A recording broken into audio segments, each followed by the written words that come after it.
Hello, Rockstars. Today's episode was with Adam Kessel. He's a physical therapist and co-founder of Cloudline Physical Therapy in Pennsylvania. I met Adam and his partner, Brian, years ago when they were opening their first location. Now they have multiple and they're taking over the world. Adam has taught me more about self-leadership than any other person I've worked with. It's been my great privilege to coach with him as he's expanded with his partner across the state of Pennsylvania. And today we're going to learn about how to evolve as leaders by understanding how to define our success. It's not just the success that we define in terms of goals, but it's the why.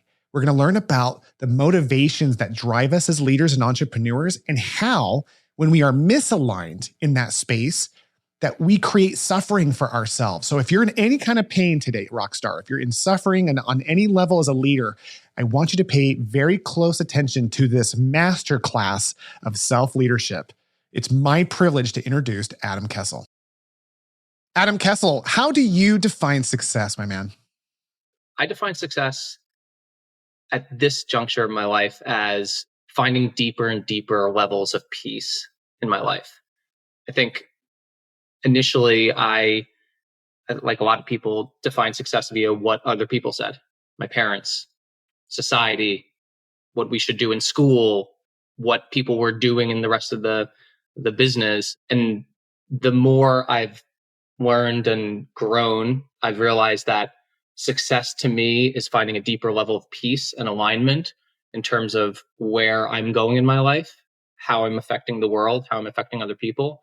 And as I've become more successful, I realize it's because I'm connecting to those deeper parts of me, and therefore I can bring that to others. And that provides me a lot of peace. I love that because it's so true. Growing up, I connected with that idea of like when we start growing up, success is defined by our environment. We have people who give us expectations, reward us with candy when we do really well. And so that carries over into adulthood. And especially if you're starting a business or you're a leader in a company, it becomes this like drive to want to gain value and self-worth. And I know, Adam, for me, I personally, early on, defined my self-worth based on how big my company was or how well I was doing. And that's how I define success. And that's so important for today's episode because we're going to be talking about how self-worth is one of the quintessential leadership aspects of personal development and how that actually is necessary for evolution. We're drawing that connection between self-worth and evolution. So let's start with self-worth. How is self-worth, how does that show up in your world as a key leadership concept? Talk to me a little bit more about that. I think as I reflect on my own development in that specific area, I think it's actually presented itself via my failures or via the ways in which I was acting out of integrity. It's sort of the awareness or the anxiety or the lack of connection, alignment, whatever word you want to use for it, became apparent almost as a mirror to ways in which I was deviating from my truth and, getting more into the spiritual realm, sort of trying to fill that spirit-sized hole with what other people said or what I perceived other people to be valuable. And so I think that hole is never ending, number one.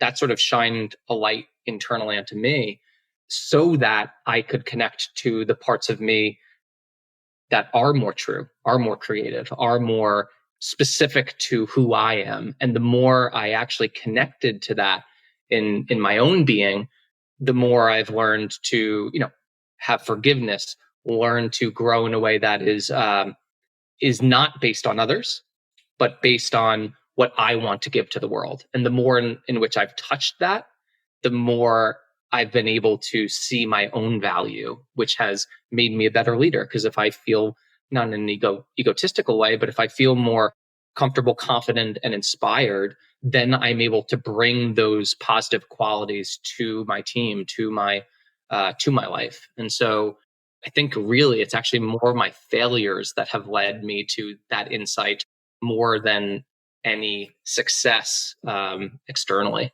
Yeah, and it's so amazing because the difference between confidence in a leader and arrogance is the difference of who we're comparing ourselves to, right? Like we have confidence develop from a place of comparing my actions from my previous actions? Am I progressing as an individual? Whereas arrogance is I am comparing me against others. And so when we talk about a confident leader who knows what they're worth, who's able to create value, this idea of looking to our mistakes backwards and seeing what we have failed and learned, and then comparing where we've grown from and seeing that gap is what develops confidence. And you've done studies on this, right? To really define how to develop confidence in a way that is really a self-guided journey, comparing only to our past actions. So Rockstars, as you're listening to this, the questions I have for you as we're talking to Adam is, how do you define success, Rockstars? Are you currently living your life in a way to where success is being defined by praise from others? Are you looking to avoid pain? Are you looking to shun opportunity because of fear of failure, because of what that would mean to others? Or are you defining success based on personal alignment, like Adam says? Are you basing it on peace? Because at the end of the day, it doesn't really matter what we do if we aren't able to tap into our inner purpose and serve other people.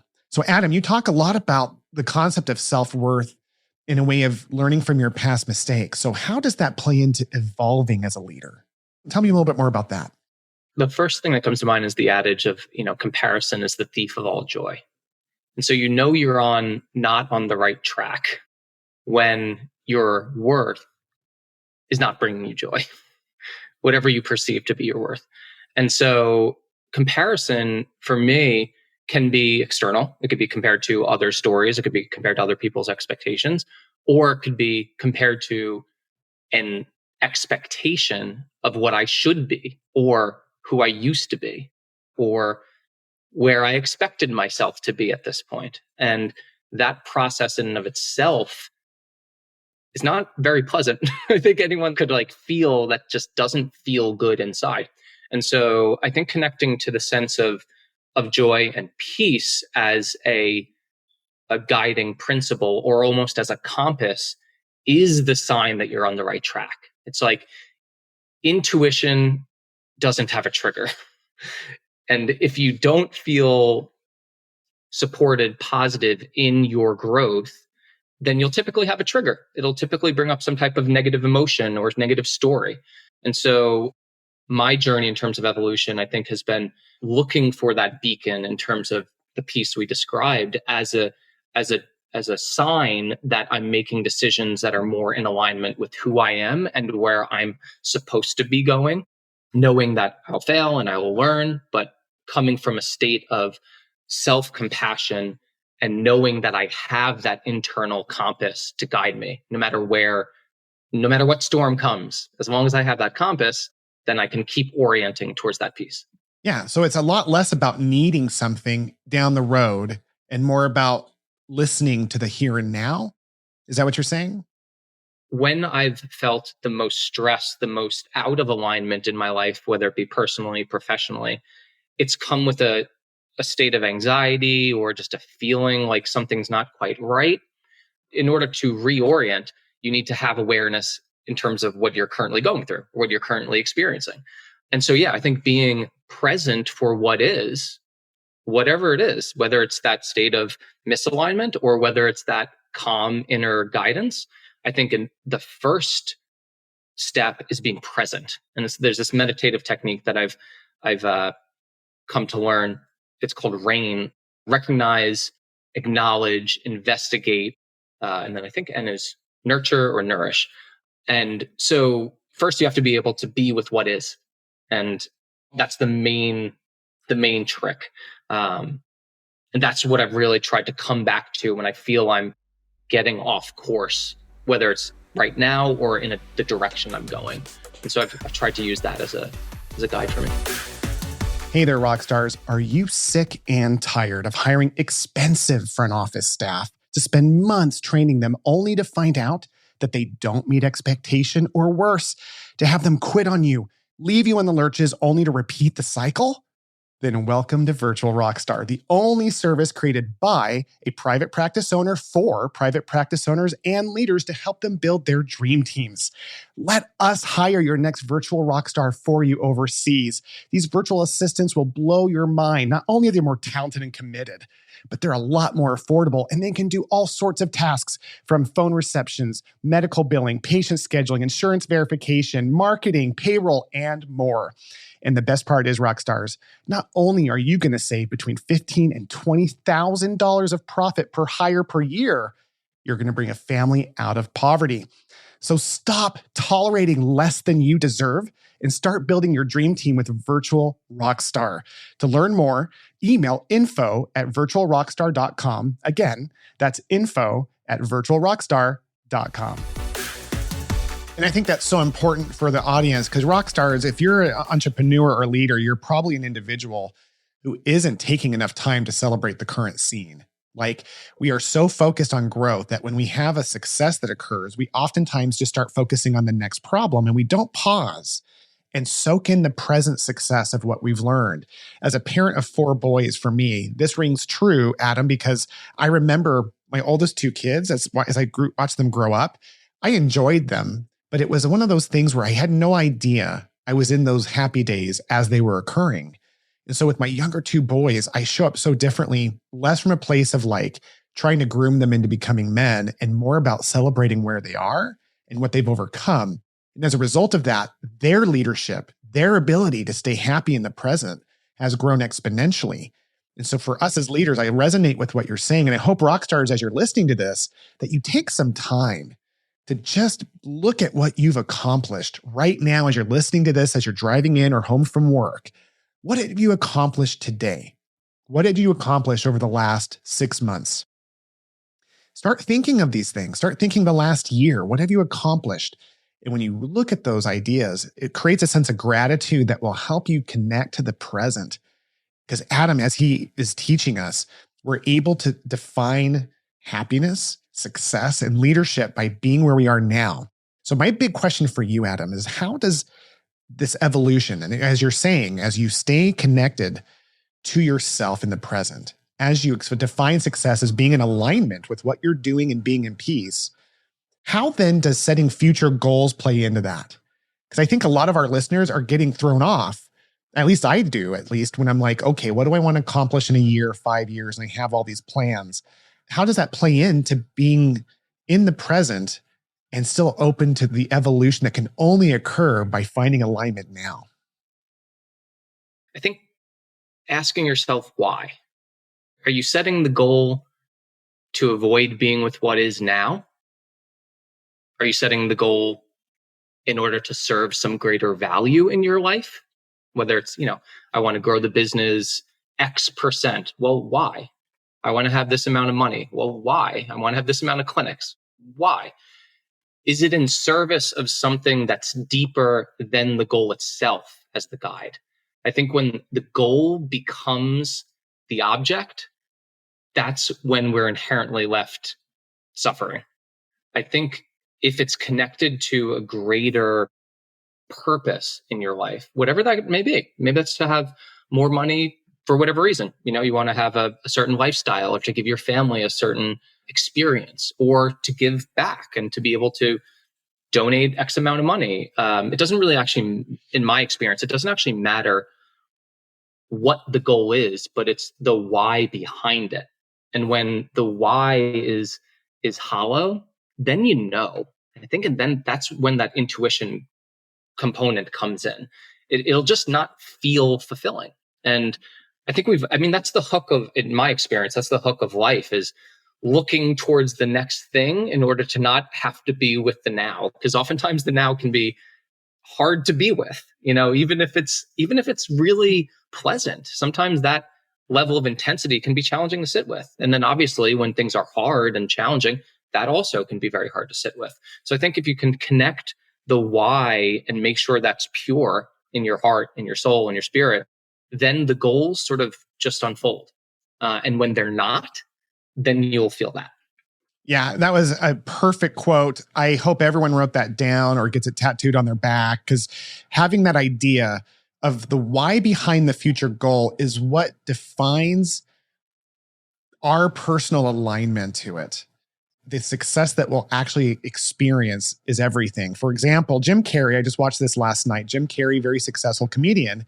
he's taken a very spiritual journey in the later end of his career. And he was talking to these groups of individuals. And he said, I needed to become this character called Jim Carrey, who was incredibly successful, who accomplished all sorts of things in the entertainment industry, made lots of money, only to realize that none of those things can fulfill you. None of those things can fulfill you. And for me, I remember once I was praying once on the way into work, and I was just kind of in this mindset. And what I used to do when I would drive into my physical therapy practice, Adam, is I used to fantasize about what would happen if I won $1 million. Because to me, that was literally like, now I laugh, but like $1 million back then was like everything. If I had $1 million, I could get rid of my debt. All my pain would go away. I could vacation. I could live and be who I'm supposed to be. And I'll never forget this. I was driving in.